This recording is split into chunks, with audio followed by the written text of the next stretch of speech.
So how do you know that you are eating enough? I get this question so often from my clients as they're starting to navigate intuitive eating and working on their relationship with food to build a more trusting, respectful relationship with food. And why is it so important to intuitive eating? Why is eating enough so important to that? Why is it so important to feeling in control of food and not feeling out of control and binging? Why is that such an important thing?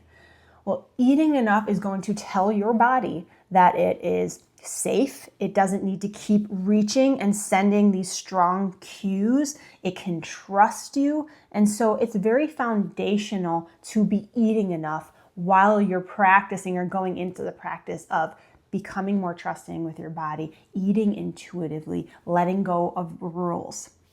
So how do you know you're eating enough? These are the questions that I ask with my clients consistently to navigate with their own body if they are feeding it appropriately.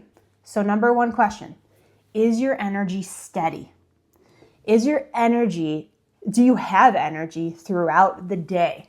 Is it steady, or are you crashing? Are you feeling exhausted? Are you needing caffeine pick-me-ups throughout the day? Are you feeling like you can't get through your day? Oftentimes when people blame themselves for being exhausted, and they usually blame I remember a time when I was not eating enough and over-exercising. And specifically one time I was at the mall with my family, and I was shaming myself for oh, it's because you're unhealthy and you didn't make the right food choices and you're not in shape. That's why you're exhausted. That's why you don't have energy. That's why you feel like you need to get to bed right now and you can't be in the moment with your family. No, it's because I didn't give myself proper fuel, consistent fuel, and enough fuel. When I would eat, it wouldn't be enough. And so if you're exhausted throughout the day, don't shame yourself. Ask yourself, am I hungry? Am I not eating enough food? And experiment. Eat more food. See how it makes you feel. Does it give you a pick-me-up? I'm laughing, but it's sad. It's so tough that we go to this place of shame rather than this place of, am I respecting my body? Am I giving it enough fuel to do all the things that I'm asking it to do today? So anyways, this is going to be the first question I ask is your energy stable and consistent?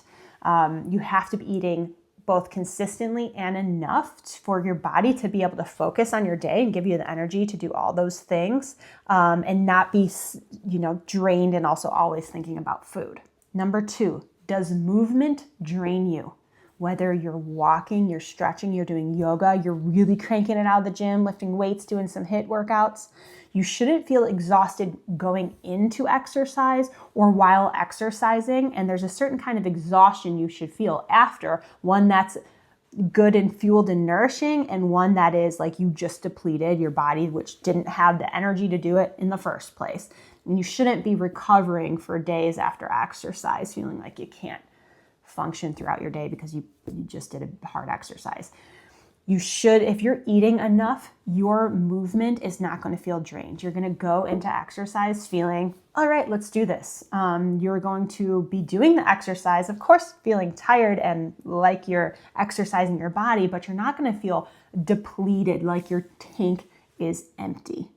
You're also going to be able to recover quicker from those exercises. Like I already mentioned, you're going to be able to, it's not going to wipe you out and wipe your body out for, the next several days because of the exercise that you put it through. Number 3, are you satisfied after you're done eating? Are you satisfied with meals?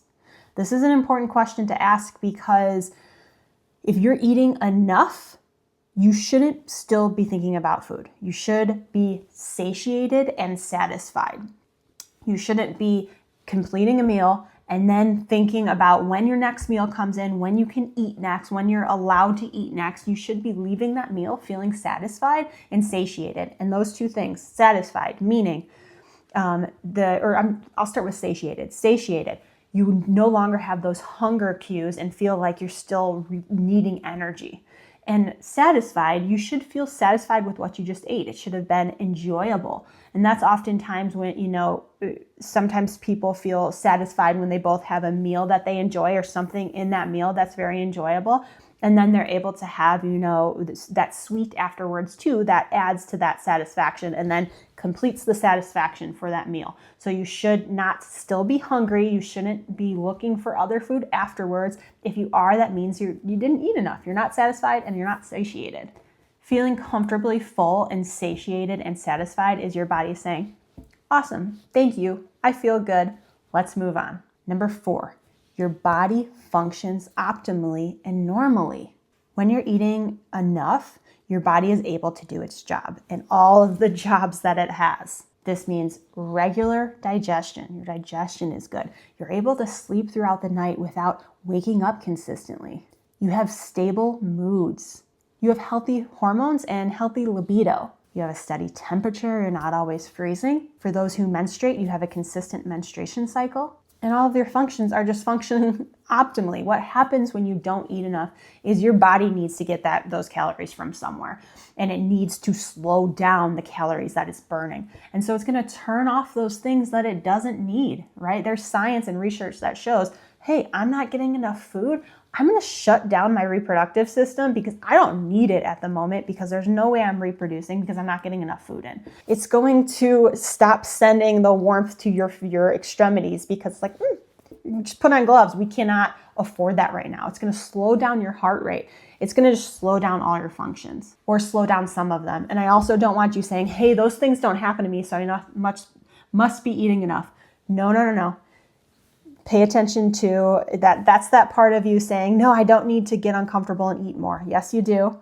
If any of these apply to you, and you know truthfully and internally, or if you're not eating enough, if any of these apply to you, even if one does not resonate, like these bodily functions, maybe you're restricting, but you still have your period, awesome. That doesn't mean that you are getting enough food. That means that your body is more resilient than other bodies in certain ways, or it just acts differently.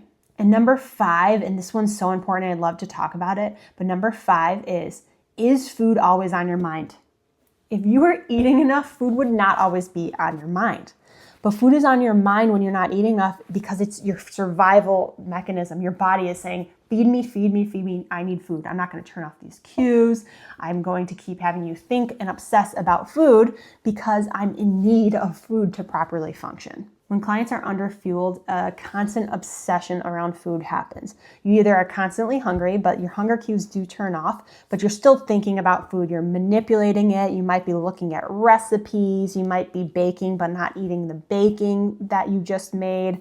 There's a constant analysis, and food is always on your mind. This is not lack of control. This is hunger. This is a cue that you are not eating enough, because once you start eating enough, your body it's going to start to be able to think about all of the other things because it's getting its basic needs met. And once you eat enough, those food thoughts start to calm down. So those are the 5 questions I would ask yourself today to assess if you are eating enough. And this is something you can do on your own, and you can start connecting with your body, pushing your discomfort and getting to a place where you don't have to think about food all the time, where you have energy, where your body's functioning optimally, and you can become friends with food and your body.